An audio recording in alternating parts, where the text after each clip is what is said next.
If you're going to take the risk of running advertising online, shouldn't you get the benefits of learning from someone who's in the platforms every second of the day?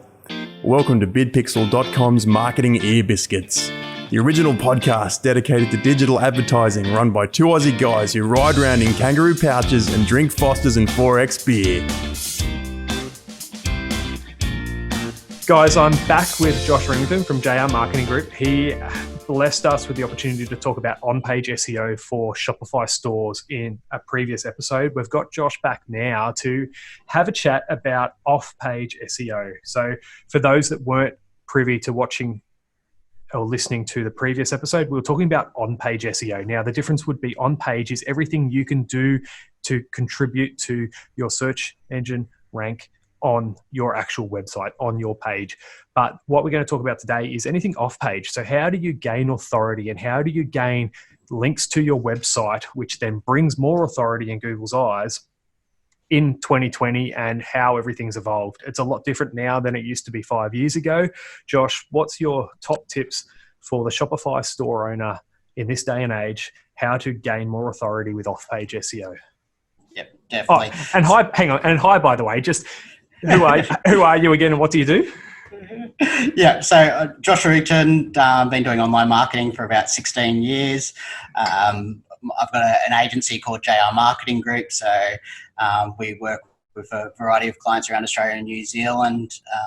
And so my main thing is working around Google, so helping with SEO, AdWords, and that sort of side to get more organic traffic from Google. Awesome, mate. Okay, so back to it. Sorry to interrupt. Off-page SEO, what is it and how do they do it for Shopify?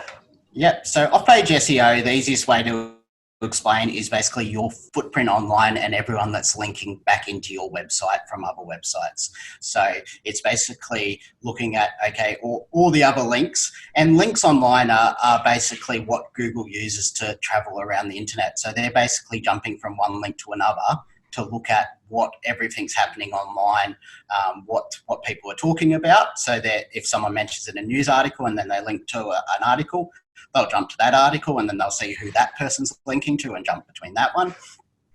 Yep. Can I just interrupt there? So that sounds pretty technical, but really, like, it's not a person on Google going through it, right? There's a bot or a machine that just goes through, and if it reads a news article and sees that there's 5 links in there, it automatically goes through and checks what's on those pages, right? And then makes a little note about that. Yeah. But then that page might have another 5 links and it's a wormhole of content, right? Yeah. It basically looks like a spider's web of all these different lines going out in a lot of directions, and the bots are basically going out and looking at everything that's online. And that's the easiest way to explain as well is how Google finds you if you don't actually submit something to your search into the search engine. They find it because everyone is linking to each other online. So if they're not actually finding you online, it's because no one's actually linking to you or mentioning you, and there's no way to find them. So that's the easiest way to explain linking.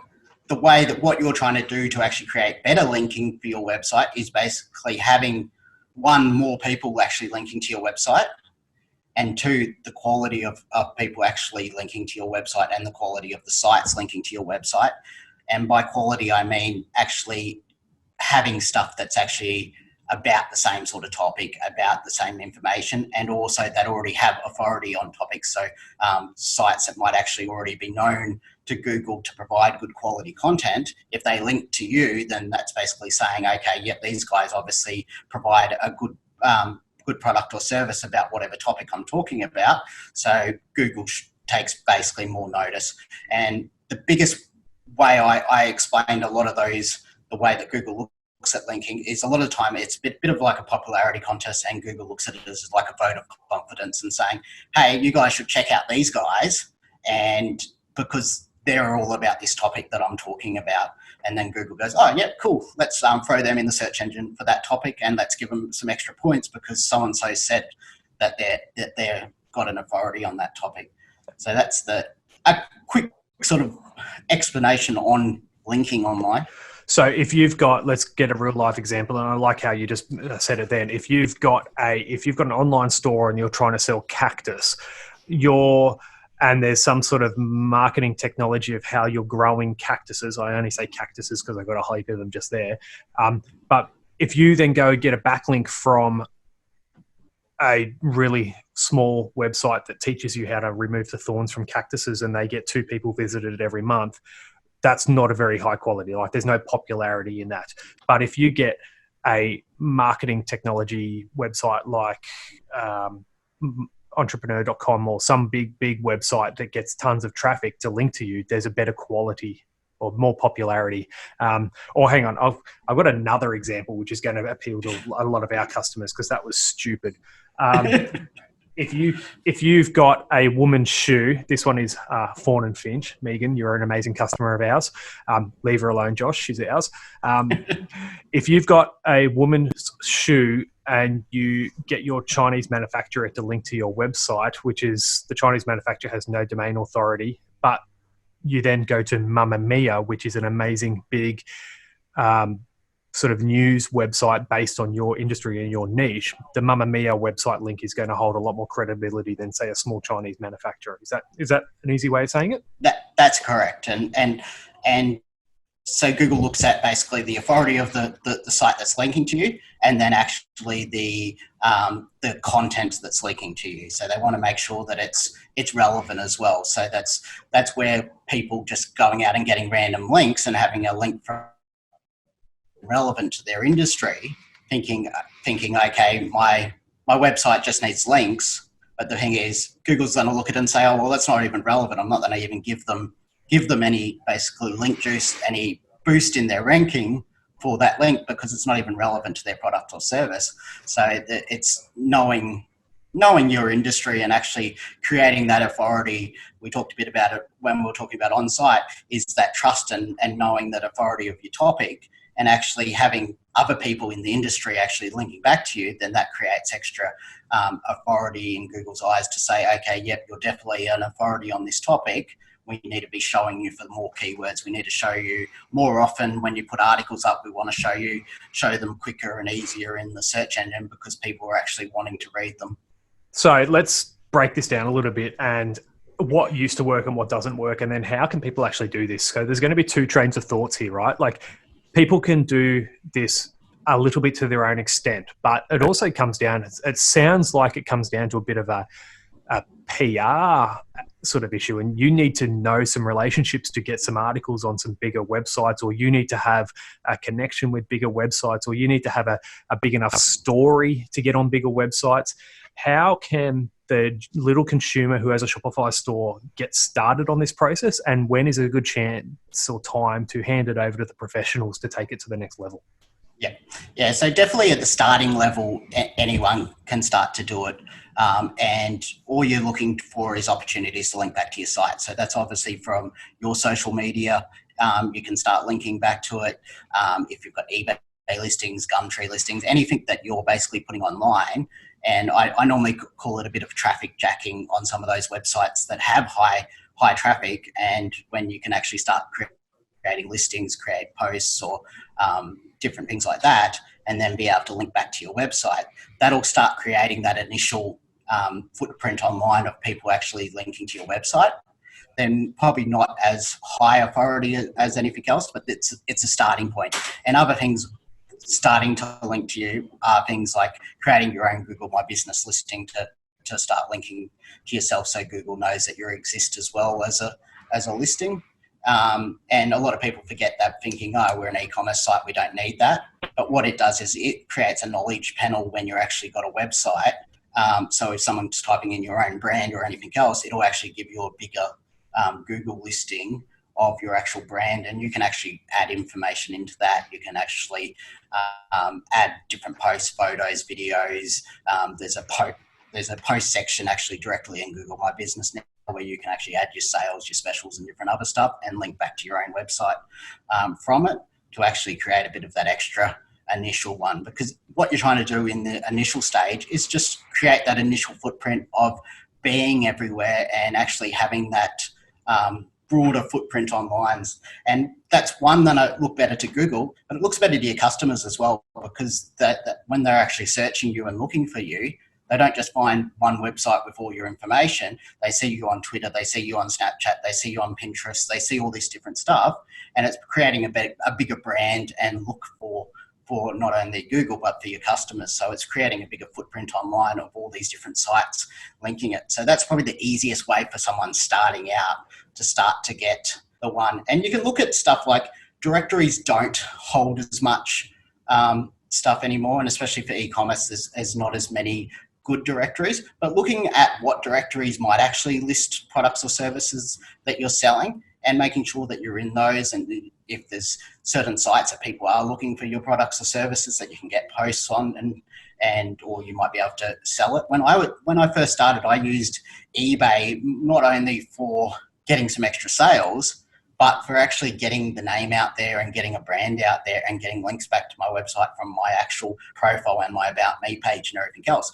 Because you may only list one or two products, but what you're doing is people actually look, okay, what else do they have? And they'll go to your About Me page and see that you're a brand. And generally you want to be something that they can find easily. And what that'll do is create people coming back to a website and looking at it and saying, oh, yep, they offer all these other services and everything else. So it starts to create that increase in your own profile online.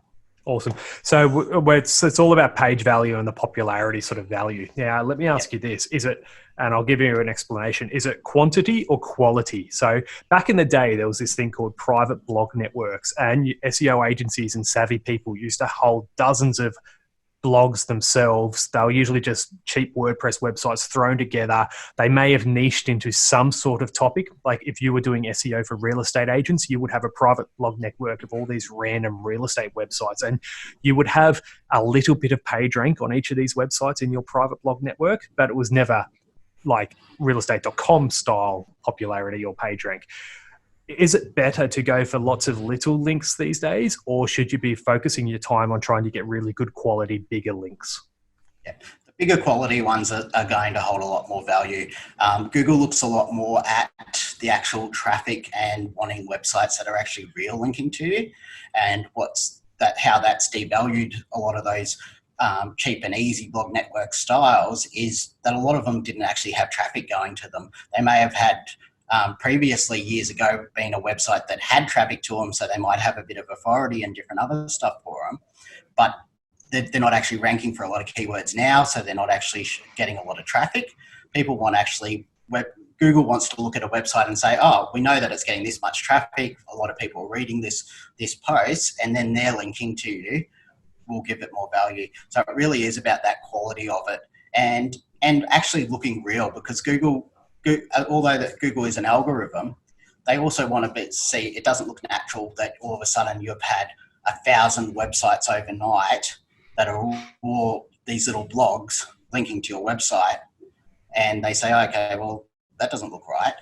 Like it has to look natural as well. That Sure. might look right if it was a press release that you put out and it went out to a lot of news sites and it was that sort of link, that would look natural to Google.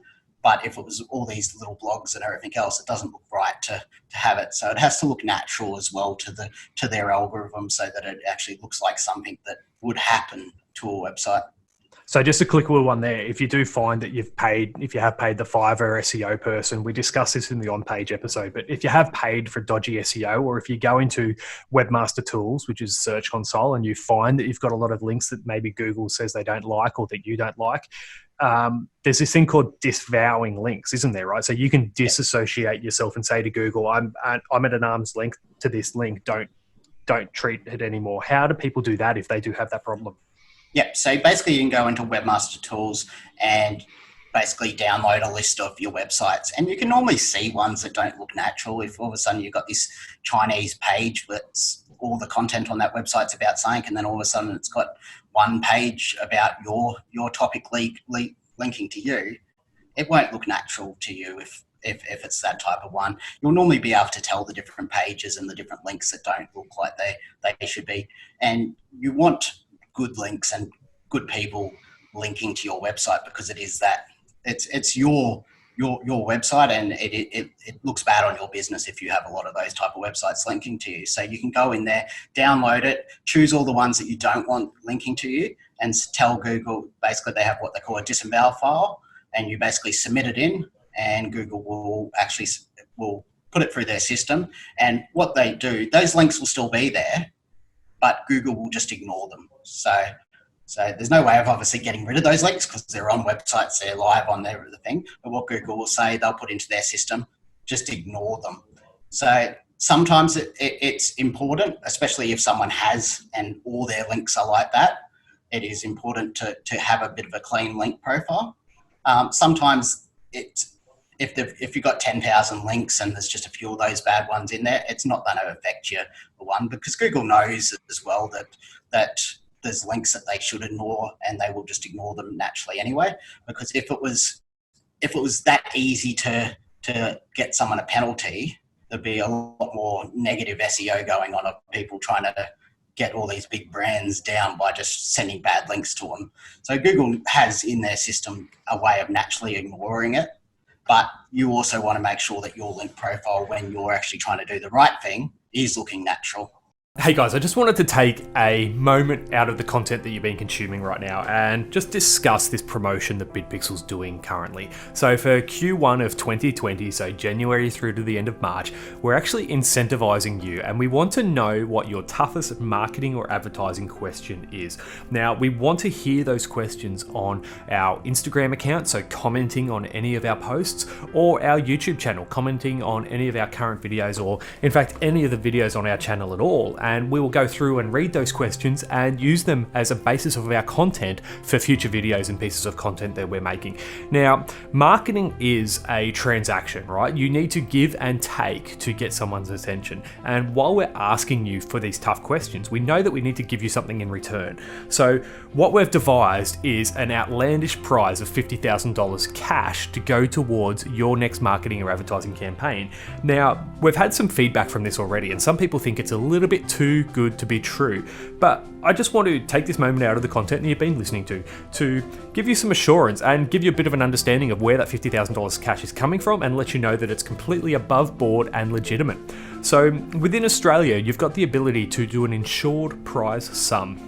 Now, while we don't have the $50,000 to give away, we use an insurance company to say that there is a game of chance involved, and the winner will get the chance to spin a wheel, and if they spin the lucky number, like if you're old enough and you remember Hey Hey It's Saturday and Pluck a Duck and the big chocolate wheel, if you spin the number and win, you get a genuine $50,000 cash to do with it as you choose, or to spend it on advertising. Now, because it's a game of chance, some people might not want to take part in that. So what we've done is offered up two other prizes in the prize pool. And the first person who asks the toughest question, or the person that we deem wins this promotion at the end of March, will get the chance of which prize they like to choose. Yeah, they might like to spin to win and go for their chance for $50,000 cash, or they might choose one of our supplementary prizes, which are the first supplementary prize is 3 months worth of strategy with our team. So you get 3 months of strategy with our Google Ads experts, 3 months of strategy with our Facebook ad experts, and 3 months of strategy with our conversion rate optimization and website development team.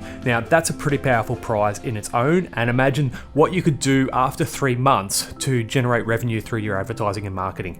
Now, if that doesn't float your boat, we've also got a locked safe. Now, you can barely see it up on the screen here, but up on my shelving that you'll see in a lot of our videos is a safe that says Win Me, and it's actually been locked for quite some time now. The contents of that safe in November and December alone earned two of our customers over $500,000 worth of sales online. So, like I said, marketing is a give and take mentality, right? We want to take your tough questions and we want to answer them. And that's a selfish motive from us, because we want to use those questions that you ask to then generate more valuable content for other people to consume. But we know that we need to give you something in return. And the reason why we're going outlandish with the $50,000 cash is we want to make it worth your while to take time out of your day to ask us a question. So that's it. That's our little internal ad as part of the content that we've just pushed out. I just want you to know that yes, it's a legitimate $50,000. We want you to have the chance to win that, or one of the other prizes that we're offering. And all we need in return is for you to ask us a marketing or advertising question that you genuinely want to find out an answer for. Thanks heaps. Let's get back to the content that we're talking about at the moment. And if you did want to take part in this promotion, just go to bidpixel.com/questions, and there's all the information you need there. Cheers, guys. Cool, mate. So we just talked about disavowing links. Now, we preface this whole conversation with people can start doing this themselves, but eventually they might need to bring an expert in to do it. The tipping point that they get to where they might have to think, I kind of need a bit more expert help with this is, I know I found it. I don't do SEO. I haven't done it in our agency for many, many years, and it's not something we're interested in. But when you start outreaching to a lot of people who you might think your content would be valuable for, you can guest blog for them, or they might be able to write about you and link to you. You start having these conversations with people about follow links and non-follow links, and Google's got a couple of other these weird names for stuff. Like, what does that mean, and how can that affect all this time and effort that they're doing on building these backlinks to their website? Yeah. So the two main types of links is a follow and a non-follow link.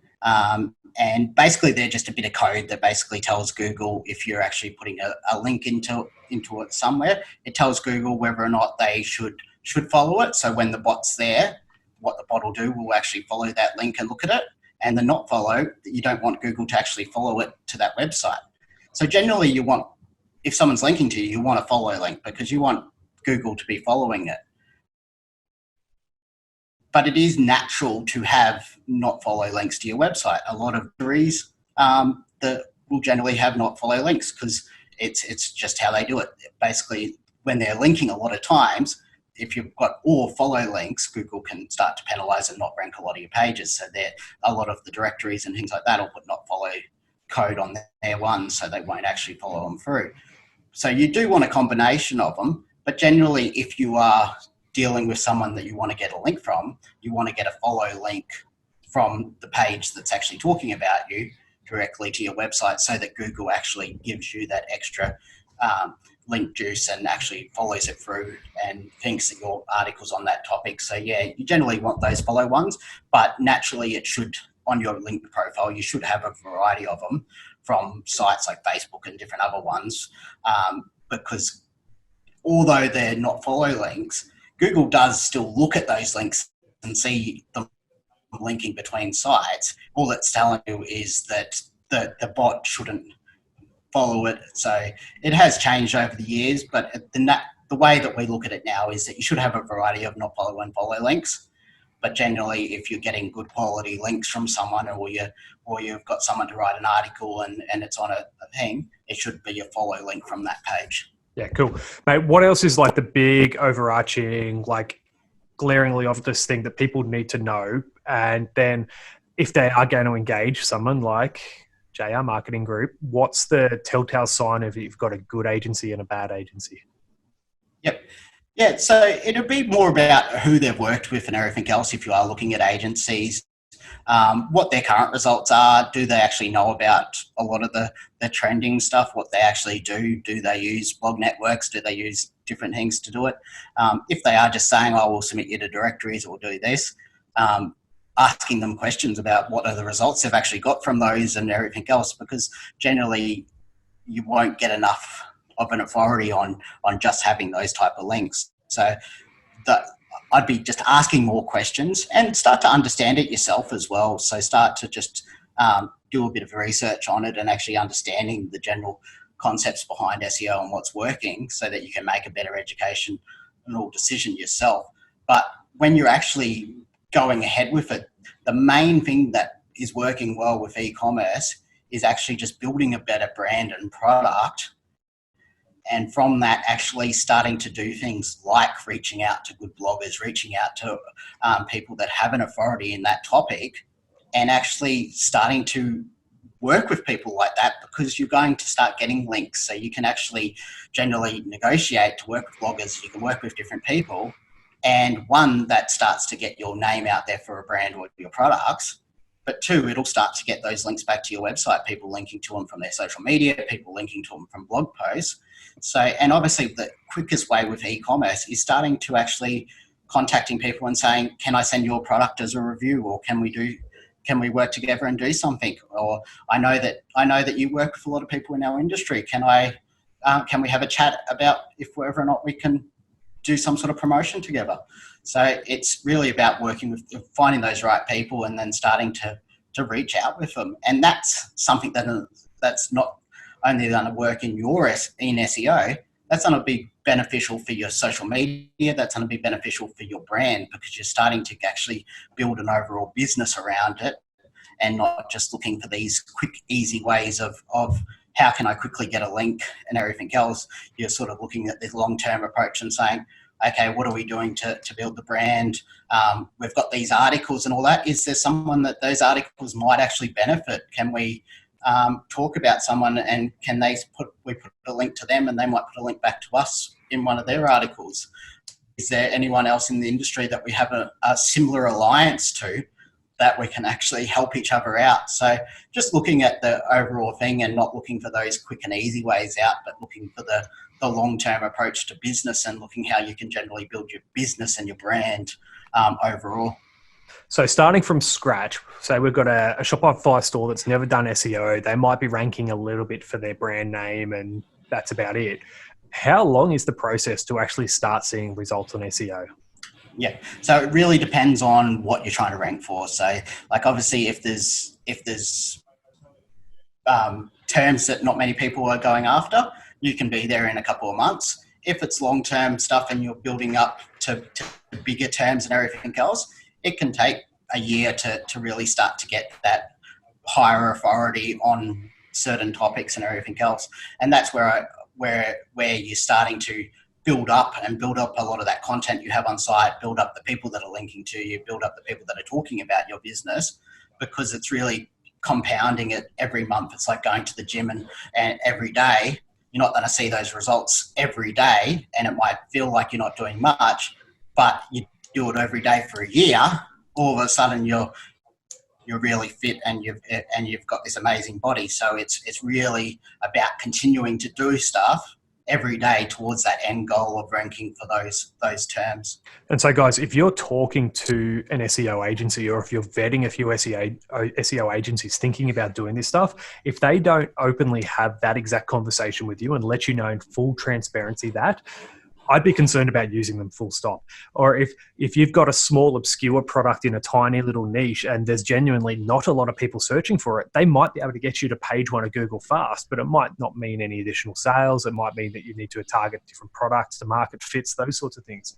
Or likewise, if you're selling like a licensed Disney product and Disney's going to rank all day, every day over you, if the agency's not being realistic with you and saying, well, page one might not be, or it might be a long-term strategy, or we think it's going to be hard, that's red flags for me if they're not having genuine conversations. And there's plenty of SEO agencies that are just like, here's my agreement, sign it and let's get going. And there's no transparency on what to actually expect in the delivery process. And like being a paid ad agency, we don't touch organic, we don't touch SEO, but we get so many people that have come to us and have been burnt by SEO agencies in the past that got sold the dream, got signed up, and then 6 months later, they might be on the precipice of it actually starting to work. Like they might be nearly there and it just takes a little bit more work, but the communication hasn't been there.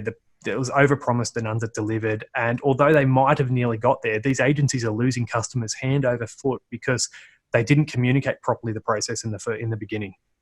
Yep, definitely. And I totally agree. And that's why we openly will say, okay, well, what are our goals? Do we need to get people straight paid solutions? We need to do these different things to be getting people through the doors on day one if we've just opened a site, because we're not going to be able to tell Google, hey, rank us number one for this product or service on day one of a business. It's just not realistic to do it. So you need to make sure that you've got those multiple strategies in place.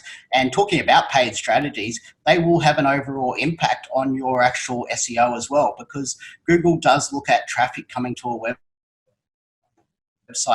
and look at the people coming to a website. They'll look at popularity of website. If people are then going to your website buying your products or service and then talking about it on social media, Google's obviously looking at all this and saying, oh, people are talking about these products or services. Let's start looking at them a bit more seriously for ranking for different keywords. So obviously you want to have those multiple strategies, and those paid strategies can work really well hand in hand with those SEO strategies, because obviously if you've got a business and you're relying on kicking off from day one and being able to pay the bills and make money straight away from it, and you don't have any time on your hand to be able to say, okay, we can't lose money for a year or 2 years, you have to have those multiple strategies in place to be able to get those customers through the door on day one. Awesome. Josh Remington from JR Marketing Group. Where can they find you if they want to talk about SEO on page or off page for their Shopify store or any other business if they are tuning into this episode?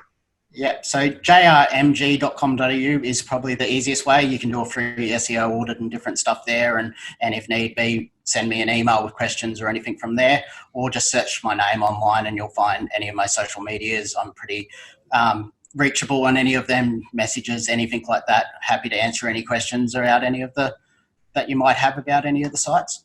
Awesome, guys. And Josh, I hope this doesn't backfire in your business, but I see plenty of people on business groups in Facebook going, who do I get to do SEO for me? Who can do this SEO? And like, have you literally, and like, if it's someone in Sydney, have you literally gone and typed in Sydney SEO and see who ranks on the first page? Because, you know, that's a pretty competitive keyword phrase. If they're ranking for it, they're probably pretty good at what they do, right? So maybe you should just use Google to its power to find an SEO agency that's pretty good. Definitely. It will backfire for one agency that comes up because they are good, but they don't deliver. But yeah. I've got a bit of a gripe there, and I won't mention who it is, but anyone who's smart knows. Guys, Josh has given us some amazing time. And I'm sure people will work it out. Don't worry. I might even cut this out. Guys, Josh has given us some amazing knowledge of on-page and off-page SEO for Shopify. If you've got any more questions, he's just given you his details. They'll be in the show notes as well. Mate, you've also got a podcast that you allowed me to guest on recently. So how can they find that podcast? Yep. So if you search Parenting Plus Business Equals on any of the platforms, you'll find it there. So the latest episode, we've had a chat with you about both business and parenting and everything in between. So it was a great chat. And there's a heap of different parents that own businesses on there. So there's a variety of information and stuff that a lot of people can get out of it. Awesome, Josh. I appreciate your time and your expertise, mate. You guys, comment below if you want to know any questions and we can get Josh to answer them for you. Obviously, I feel obliged. If you're watching on YouTube, like the channel, comment and share it and turn that little notification bell on. There's going to be a little graphic that goes bing right about now. And I'll put a link to the first episode, which is on-page SEO. You can click on that just above right now if you're watching on YouTube. If you're on a podcast, just go to YouTube and search for BidPixel and you'll find both of these episodes fairly current or up there. Josh, thanks very much, mate. I appreciate your time. It's been amazing to chat to you about something that I don't want anything to do with. Thank you so much for having me. Thanks, mate.